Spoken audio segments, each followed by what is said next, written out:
Tegan from Biker Talk. I'm here with Pat from the Rising Sun Workshop. Today we're going to be looking at a pre-ride check. Now, I don't know how often you guys do it. I do it very rarely. So Pat, take it away.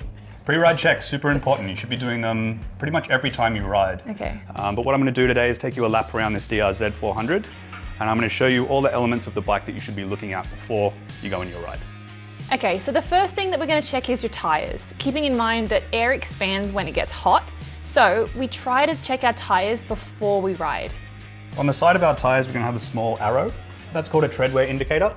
What you do is find your arrow and then you roll your light over, and you'll see on the inside there is a small indent. So when your tread gets worn down and is level with that line, that's when you should be changing your tire.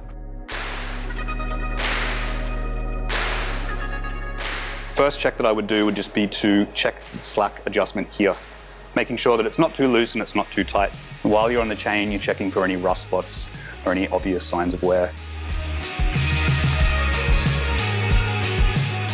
This sprocket here has a whole bunch of teeth on it, and with excessive wear, they tend to come to a point. Here I have a brand new sprocket. You'll see that the teeth on that sprocket are actually machined flat at the top, and all the little divots here are all uniform as we come around.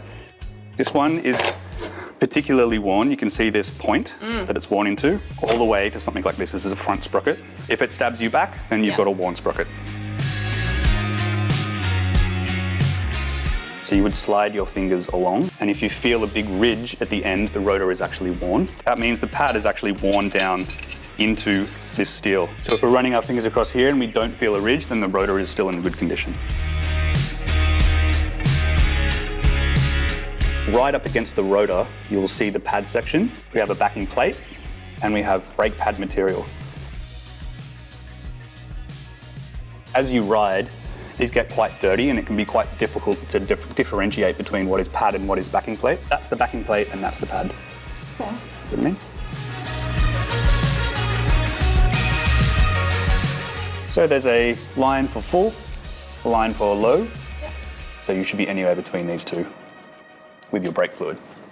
And obviously checking that when you pull the pedal, it's nice and solid. Some bikes will have a sight glass, and it will have the same marks as your master cylinder. It would have a low and a high mark. As long as you're in that range, you should be good. Other bikes will have a dipstick, like this dirt bike, and making sure that we have oil on the marks there. Sort of full of oil.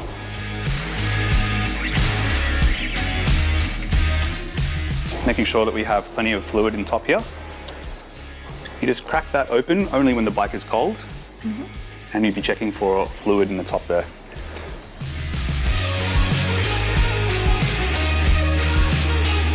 Next thing is to check all our lights, the horn and the indicators, that they're all flashing, and our brake lights. Left-hand indicator is good. Same on the rear. Right-hand indicator is good, same on the rear. Checking our high beam, low beam. The horn, just fine. And brake light at the back. Both for the front and back brake. That works. Once you get used to all these things, the feel of your chain, the sprocket, how to check your tire pressures quite quickly and your tread wear indicators, what your brakes feel like when they're bled and the pads are good, should only take you about 10-15 seconds really to do one quick lap. Rising Sun Workshop is offering Intro to Maintenance classes on the last Thursday of every month. We've included a link below if you're interested, so check it out, or just swing by for a great coffee.